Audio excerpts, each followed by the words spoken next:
Bonjour, c'est Josiane Joyce. Nous sommes début septembre 2021 et je me suis dit, bon, puisque je donne tous mes tuyaux, tout ce, tout ce que j'ai appris au cours des 48 dernières années, et que ça peut aider certaines personnes à aller plus vite. Alors moi, il m'a fallu étudier, hein, bon, comme j'ai pu. J'ai des bouquins qui sont très vieux, que j'ai cherchés dans les petites boutiques, là, voilà. Et alors, il y avait bien sûr des mots anciens. Autrefois, on ne disait pas parapsychologie, par exemple, on disait sciences occultes. Mais bon, maintenant, comme je vous ai souvent dit, elles sont plus du tout occultes puisque tout le monde en parle sur Internet. Bien. Alors, je vais vous parler des mots. M-O-T-S. Et oui, il y a des mots spécifiques à cette profession. Par exemple, parapsychologue. Quand vous voyez ça sur beaucoup de publicités de soi-disant voyants, je suis parapsychologue qui disent. Eh ben non, parapsychologue, même moi qui ai étudié depuis 48 ans toute cette science un peu spéciale, ben je ne m'intitule pas parapsychologue.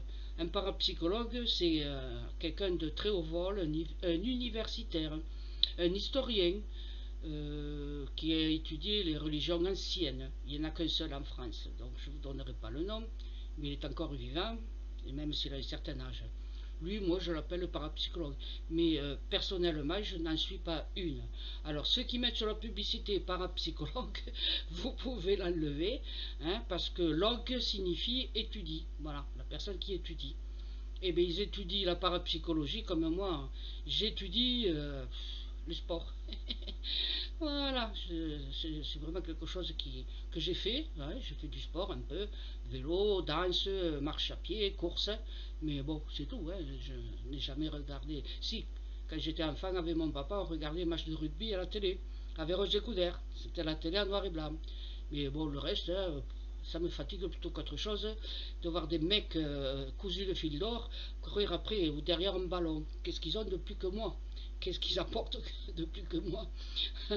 D'intelligence, enfin bref. Et donc, je ne sais pas si je vous ai indiqué, savez-vous ce que c'est qu'une mancie? C'est un mot grec qui veut dire divination. Voilà.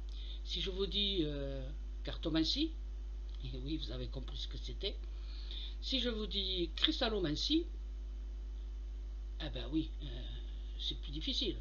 Eh bien, c'est tout simplement la voyance par la boule de cristal. Voilà. Alors, on va continuer, hein, donc, avec un mot que quand j'étais enfant, même que les gosses, peut-être encore aujourd'hui, mais alors les tout petits, hein, parce qu'à partir de 5 ans, ils ont tellement... ils savent tout. Voilà, on leur cache rien, ils savent tout. Donc, les tout petits, ils se font encore manipuler, entre guillemets, en disant abracadabra. Et oui, vous connaissez ce mot, abracadabra. Et l'explication, bon, abracadabrantesque. Vous savez ce que c'est? Abracadabrantesque. Ça, c'était un mot de notre président décédé, Jacques Chirac. Lui, il disait, c'est abracadabrantesque, ça veut dire rien dire. Voilà. Hein. Donc, abracadabra, c'est un mot qu'on dit quand on est enfant, pour faire, quand on croit qu'on fait apparaître ou disparaître un objet. C'est un mot de magie, de prestidigitation. Mais ouais, la magie, c'est autre chose. Hein. La prestidigitation, c'est un peu plus compliqué. Bon, alors, reprenons abracadabra. C'est un pentacle, voilà, qui a été très utilisé au Moyen-Âge, mais qui viendrait de l'école pythagoricienne. C'est un grec, un mathématicien grec, qui a vécu presque 600 ans avant Jésus-Christ. Et lui, il disait que bon, tout était basé sur les chiffres. Voilà. Donc, alors Pythagore, sa première consonance, c'est Pyth. Eh bien, ouais, figurez-vous qu'on l'appelait Pythagore parce que son père, qui était âgé, n'avait pas d'enfant, il n'arrivait pas à en avoir, et il a été voir la Pythie de Delphes. Qu'est-ce que la Pythie? Eh bien, c'est quelqu'un comme moi, c'est une voyante. Sauf que souvent, elle regardait dans les entrailles d'une bête, mais bon, ça, j'en parlerai une autre fois. Donc, Pythie, alors Pythagore, tout simplement. Et ça a été quand même quelqu'un très respecté autrefois. Bon, comme j'ai dit, 600 ans avant Jésus-Christ, il a fondé une école de mathématiques. C'était soi-disant un rénovateur religieux, tant qu'on y est, pourquoi pas refaire la religion. Chacun sa religion et Dieu pour tous, il existe. Ça, c'est mon avis. Alors, abracadabra. Le vrai pentacle que les gens du Moyen-Âge portaient autour du cou, il était inscrit sur un petit parchemin. Alors, comme le parchemin est une peau de bête, de mouton ou de chèvre, il devait bien être mince, parce que le pentacle, c'est, alors, on écrit abracadabra en entier, ensuite à la ligne au-dessous, abracadabra, non, pas le bras, on enlève le A à la fin. La troisième ligne, c'est abracadabra, voilà, hein, vous avez compris. Chaque fois qu'on écrit ce mot, la ligne en dessous, on y enlève la dernière lettre, et puis la ligne en dessous, encore une lettre en bas, jusqu'à ce qu'il ne reste plus que A. Et oui. Et abracadabra, écrit comme ça, est censé soigner tous les problèmes intestinaux et toutes les fièvres. Alors, bon, les fièvres, nous, maintenant, on prend un antibiotique, on ne se rend même plus compte. Mais à l'époque, il devait y avoir pas mal de gens qui décédaient de problèmes intestinaux et de fièvre. Voilà ce que je voulais dire. Alors, si vous avez fait un enfant qui dit abracadabra, sans le savoir, il utilise un mot magique. Mais comme j'ai déjà mis un film texte, les enfants, ils sont plus magiques que nous. Hein, un enfant jusqu'à l'âge de raison, et c'est quoi l'âge de raison? Et bien à partir de 7 ans, on dit que c'est l'âge de raison. Et de 0 à 6 ans, on dit à un enfant, lève-toi, lave-toi les mains, va t'asseoir, mais si, fais ça, fais ci, fais ça, vous connaissez la chanson. Eh bien, à partir du moment où ils sont capables un peu de se mouvoir en société, c'est-à-dire à partir de l'âge de 7 ans, ils perdent tout leur pouvoir magique. Parce qu'un bébé, jusqu'à l'âge de 7 ans, un enfant jusqu'à l'âge de 7 ans, il voit les auras autour des gens, ils ressentent des choses inimaginables. Ce sont des voyants. Et oui, vous ne le saviez pas, maintenant vous savez que tant que votre enfant n'a pas atteint l'âge de raison, eh bien, ils sont des sensitifs. Voilà, ils devinent beaucoup de choses. Plus que vous le pensez, parce que quand vous n'êtes pas bien, votre enfant, il n'est pas bien. Si vous avez une terreur, une angoisse, parce que vous avez perdu quelqu'un de proche dans la famille, et bien votre enfant, il risque de faire des crises d'énurésie, c'est-à-dire pipi au lit, ou bien parce que il va faire des cauchemars atroces. Voilà. Alors vous voyez, tout ça, on en revient toujours à la même chose.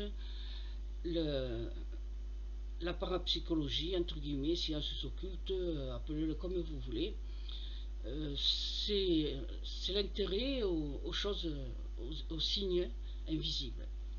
Et nous en sommes reliés. Nous sommes reliés aux énergies de l'univers. Ah, petite dernière chose.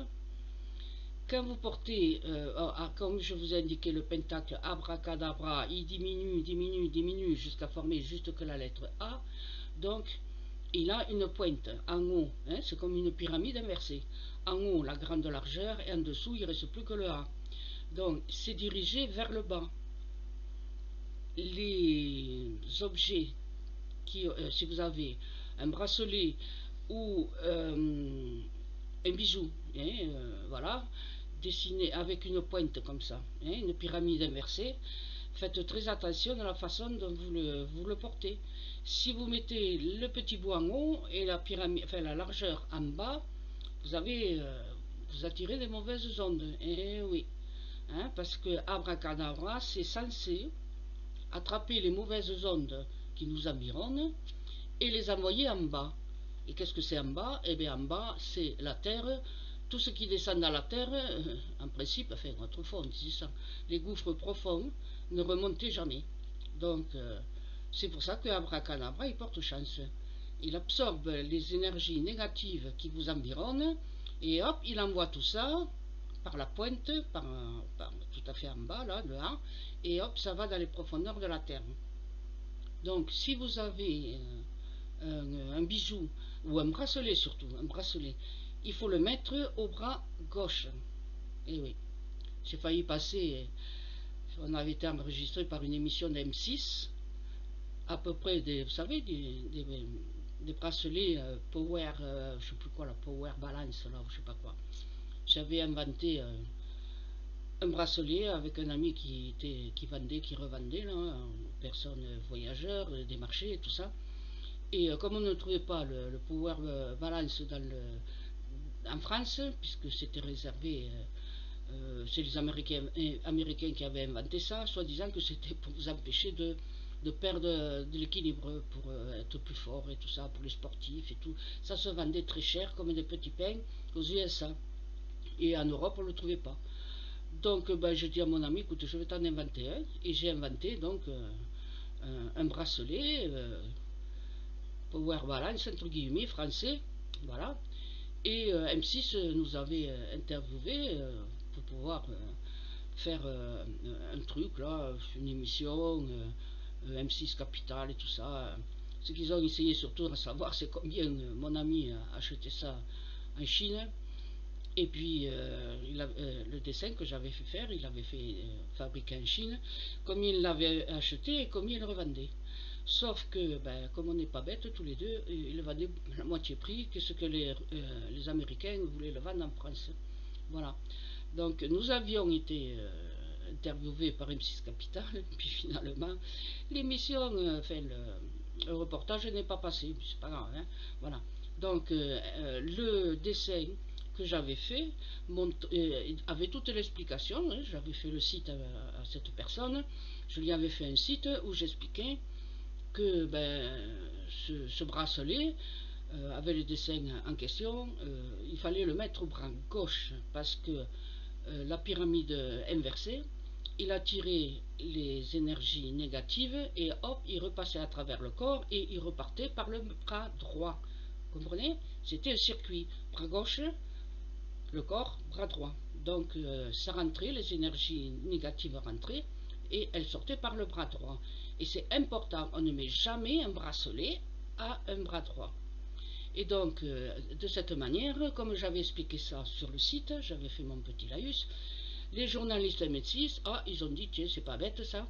Surtout que j'avais mis, attention, ce bracelet ne guérit pas, il vous donne de l'équilibre.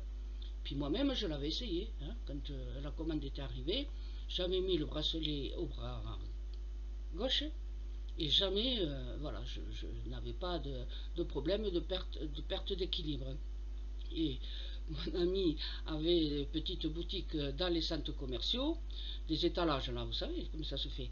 Et alors, dans ces étalages, c'est là que sont venus les journalistes d'M6.